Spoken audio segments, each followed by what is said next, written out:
Download the app from the App and Play Store. You look tired. No, I'm good. I'm glad to be here. So how you doing? I'm very well, thank you. How are you? So you're only here for a few more days now? I'm only here for a few more days, but it's been quite something, actually. It's been pretty great being back. Sorry, I hadn't adjusted your mic. No, properly. that's good. Can you hear me now? I can. Sorry, went from Price of Gold to me. No, I've never had that segue before. Oh, bless. Yeah, so over here for a few days and congratulations. Thank you. Desperado. It's doing really well. We're loving it. It feels good. Yeah. It feels like there's a lot of love there from my historic work all the way up until now, and it just feels really, really great. Yeah. So how are things back in Canada? What are you up to these days? And of course, I mean, with the single, how's it going over there? Well, you know what? The single came out April 12th, so I've been predominantly working it over here, actually, because I've been here for the last week or so. But just around the world, I think what I felt online is people going, that you left us for a bit, and now you're back. And this sound particularly harkens back to the early sound of my first album, an old sample, a driving beat. And I think what happened over COVID was so many of my old songs were trending again online when people were in lockdown and they had to be home, that for me it felt like the right way to come back was to kind of pay respect for all the love that I got, not just at the beginning of my career that's given me a 19-year career, but particularly through COVID, when I was able to sit at home and see what my music meant to folks, Of course. And let's talk about you teaming up with Tesher. How did that happen? Well, the thing about Tesher is that he's kind of from Western Canada, like me. Right. He's sort of from the same part of the country. He's from Saskatchewan. I'm from Alberta. It's actually like working with a little brother in many ways. He's got similar sense of humor. He's a pretty incredible artist. And for him to do this coming off Jalebi Baby, because he hasn't been on another song since Jalebi Baby. Yeah, right. And that was huge. And that was 1 in a billion, Yeah. And for him to be on this, it says a lot about who he is, and he's a great artist. Yeah.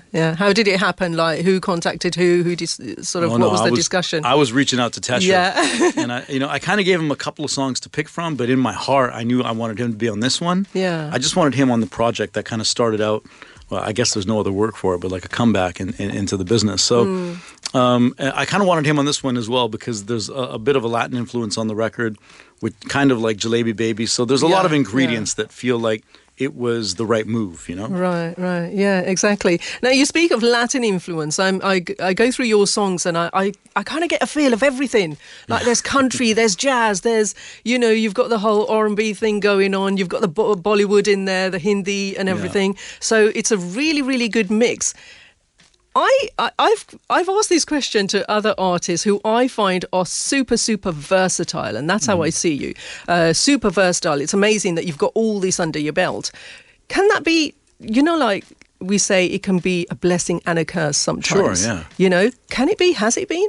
I suppose it has been in some ways. If you don't fit into one particular box and that box only, then I guess that sometimes if you're creating as an artist, not everything is going to land the same way. It doesn't feel linear, and for that reason, not everything may work, or it may be kind of all over the map. But I'll say this: we live in a world now that is slowly becoming genre-free. Yes. The idea that you have to sound exactly one way, it no longer exists. Absolutely. And I think that now the way the world has opened up, especially in terms of streaming music and stuff, I don't know, it feels like a really good time for me to be back in market. Yeah, definitely. Did you ever get a time, I'm sure you have, because you've been singing for like forever. You started singing when you were very young, didn't you? Don't mean to make you feel old, but you've been singing since you were very young. Yeah, how old did you start? I started singing when I was 5. Wow. Yeah, so coming up to 37, 38 years or whatever it is. So it's a long time, yeah.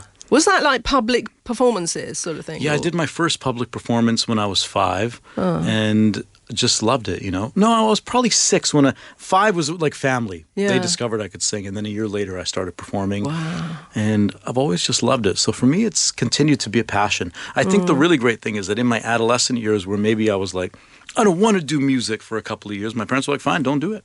So they never really pushed me one way or the other. And then when I told them I wanted to go into the music industry, they were almost historically supportive of it. I was very lucky. Amazing. And did you train in music in Canada? What did you do? A little bit, yeah. I took semi-classical Indian lessons. I took other. I was always trying to be in any music setting I could be in. Right. But I got to tell you, the biggest training you can get as a musician is listening to your station or listening to your parents' record collection or listening to anything from any genre that you can get your hands on. So I think that was the real learning that I had to do as an artist. Wow. Well, that's amazing. So you've not been to, did you not go to India ever to train or was a stay or, No. sort I of did a year of here time? in Liverpool. But no, okay. I never went to India to train, no. Right, wow.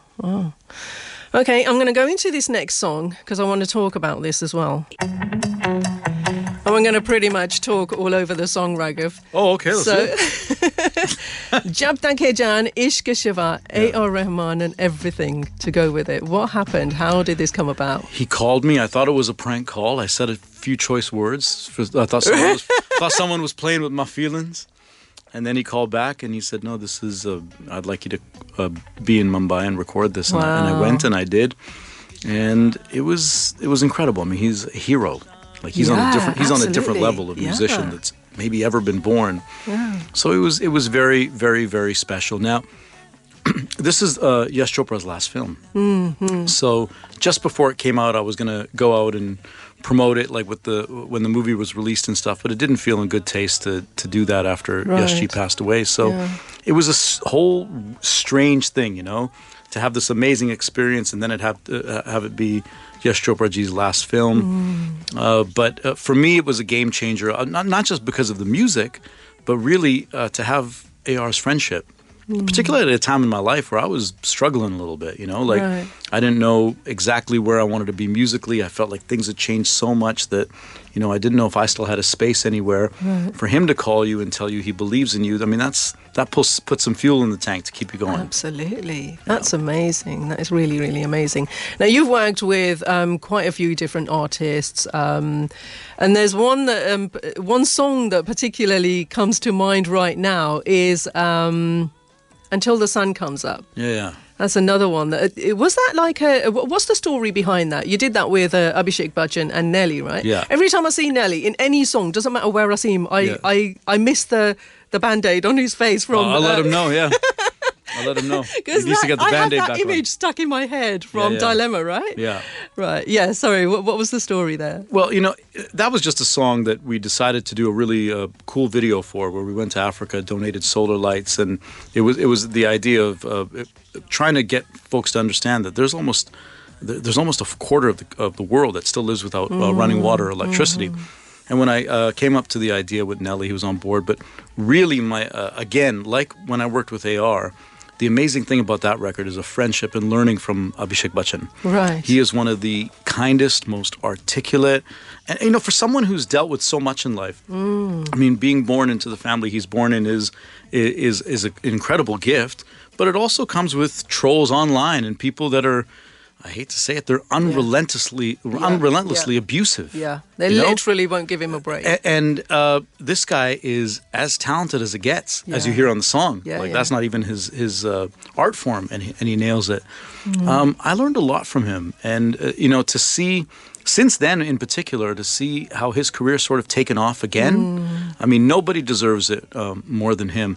People that think it would be easy it would be easier. That's not the case at all. No. If he's successful, they'll say he did it because of his father's success. If he's not successful, they'll say he couldn't live up to it. But he is one of the most incredible human beings, really, that I've ever met in my life. And again, that was 2015. Those years were kind of tough for me. And to see how he handled stuff and to have his friendship, it's meant a lot. I don't think he knows exactly how much he's influenced me to be who I want to be.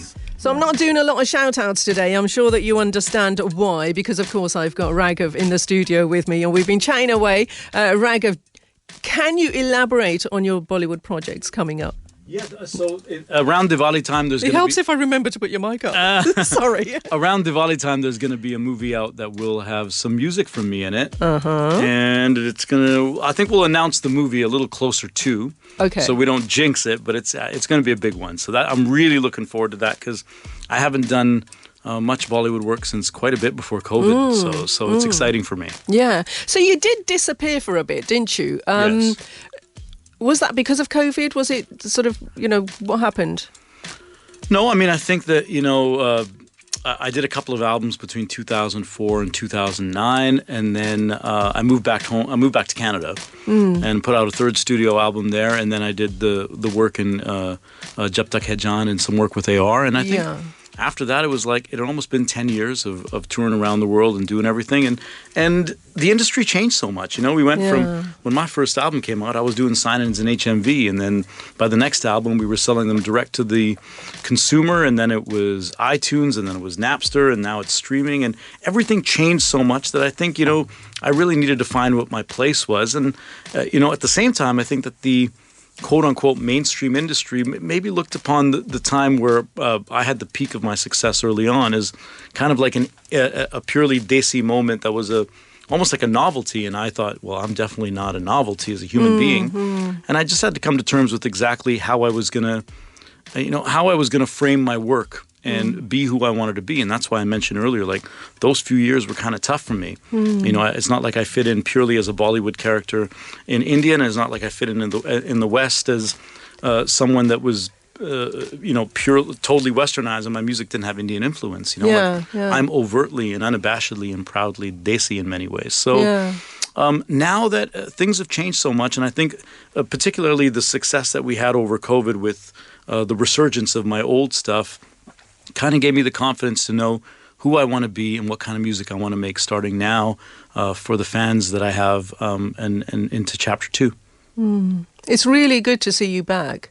And it's really good to see you back doing well as well. Thank you. That is so nice. And I'm glad that you're working on new stuff. And, we're going to get new music from you as well. And I hope that really does continue. Yeah. If I was to ask you this question, I think it might be a bit difficult to answer. I don't know. But you've had a wonderful long span career.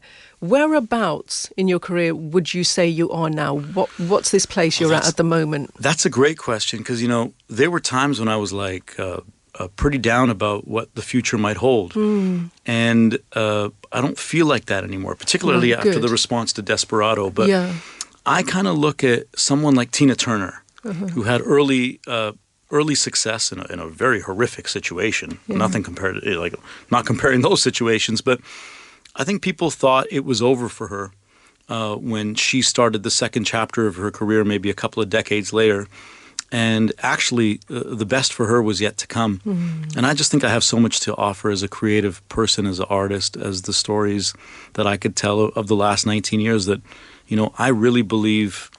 Here's what it is. I'm going to try and make this one of the greatest comebacks in the industry ever, or I'm going to die trying. And I believe there's a chance that the best is yet to come. Is it a comeback, would you say? I think it is, yeah. People have said, is it a re-entrance or is it a comeback? No, I think the stage that I had compared to what I've had the last few years and compared to the reaction we're even getting on the song now, I think it's definitely, I'm coming back in a different way than I have with different material over the years. And, we're going to be hitting people with records like 4 or 5 more singles till the end of the year. So this is different than at times in the past when I've put out singles, and it feels, there's no way to describe it. It's like being in the right relationship. It just feels right. Yeah. Amazing. Yeah. Sounds like we need a Phoenix 2.0 album. There you go. Just about. Right, Raghav, it's been lovely having you here. Thank you so much for coming in, and thank you for sharing your stories and your knowledge with us as well. On a last note, what would you say to our listeners right now? Just a lovely message from yourself to our listeners. Well, just to thank you very much. I mean, there's the fans did not abandon me when maybe I gave them every reason to forget about me.